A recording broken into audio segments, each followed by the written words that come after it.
wanted to give you a special welcome to this Unity Worship service today, and we wanted to lift two departments of our hospital: organizational performance and accreditation. So today, I invite you to pause for a moment of prayer. Heavenly Father, we thank you so much as we worship your name today. We want to uplift these two departments and their associates in each one of them, the leaders, the directors, managers, and so on, that your presence, that your blessing will guide them in such a way that will not only will be able to perform well, but also to be able to say, wow, this is an excellent job. So thank you, Father. Today, we worship you. We pray to you for your blessing. In the holy name of Jesus, amen.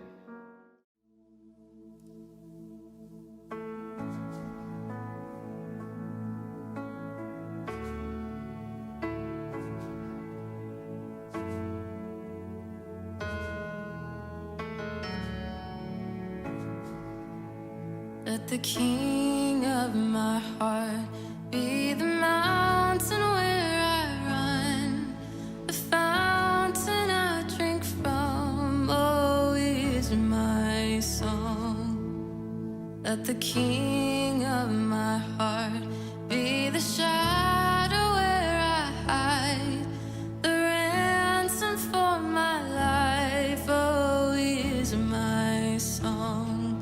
You are good, you're good, oh, you are good, you're good, oh, you are good, you're good, oh,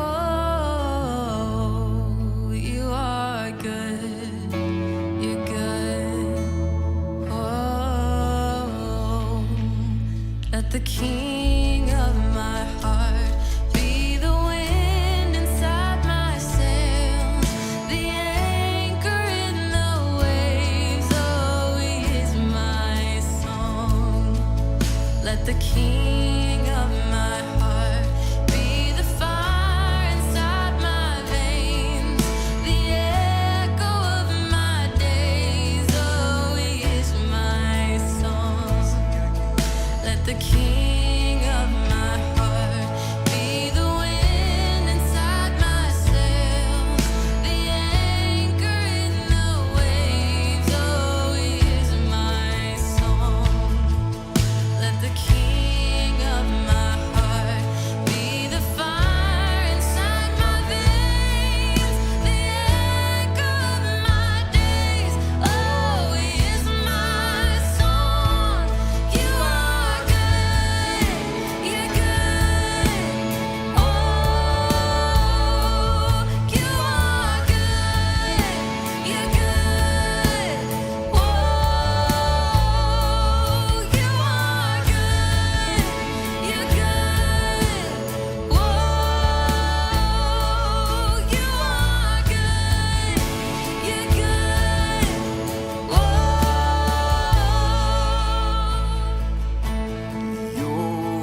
Luke chapter 10, verse 30.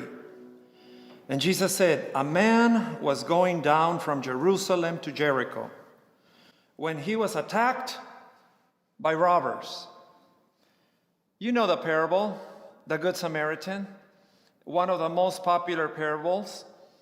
But interesting that Jesus does not identify the man. He simply says, a man.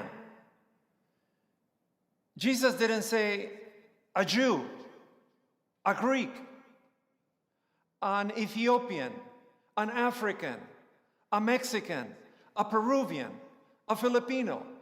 Jesus doesn't say the nationality.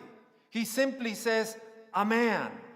For some reason, Jesus is trying to teach us that when you're helping someone, it's not important to know the identity of the person you're helping. It simply says a man. But let's continue reading. They stripped him of his clothes, beat him, and went away, leaving him half dead. The man couldn't speak. You couldn't tell whether he was an Argentinian accent. Che, parala, deja, che.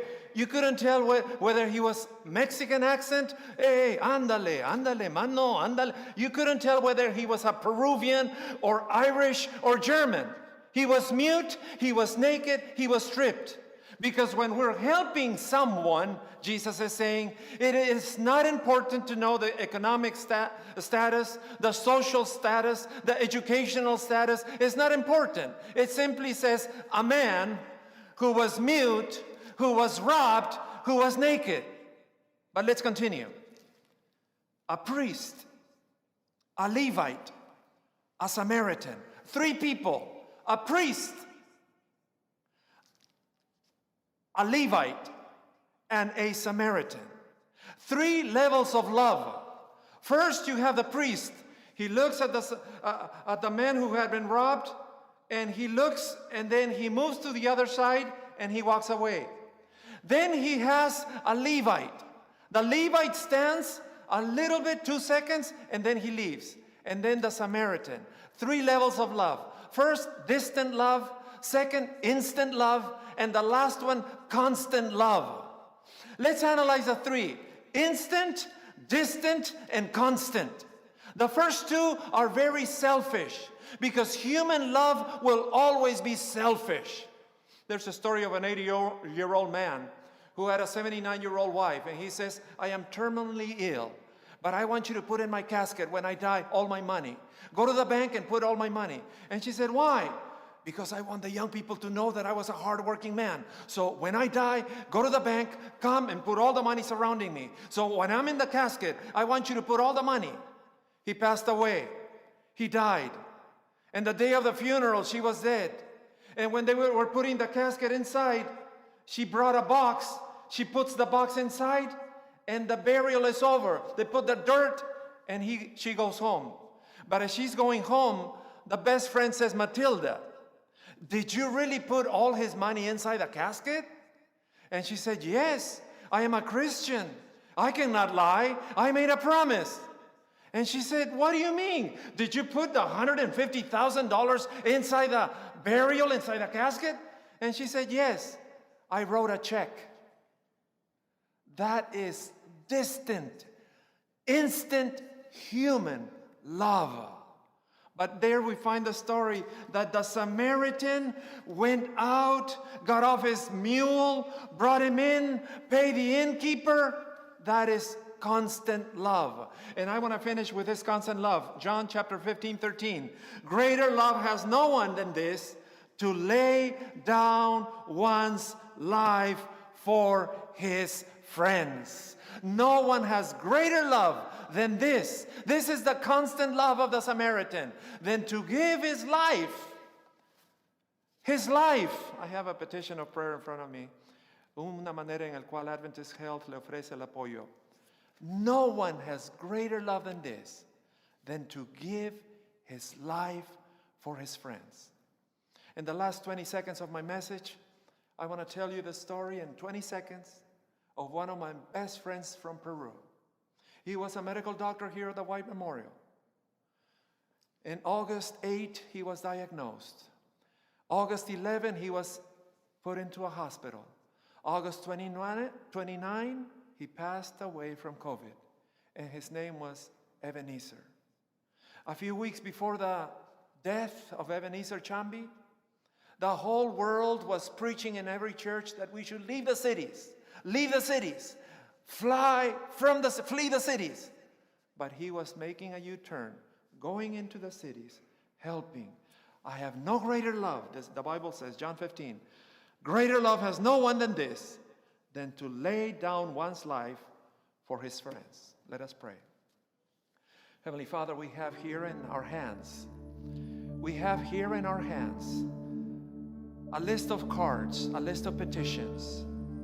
And I ask for a special blessing on the cards. And I ask for a special blessing on the hospital. I ask for a special blessing on this institution. I ask for a special blessing on the people in the hospital, the patients in the hospital, that if we have instant love and we have distant love, we will be transformed and receive constant love that only comes from you. Help us to be loving, help us to be caring, and help us to be constant. For I ask it in the precious name of Jesus. Amen.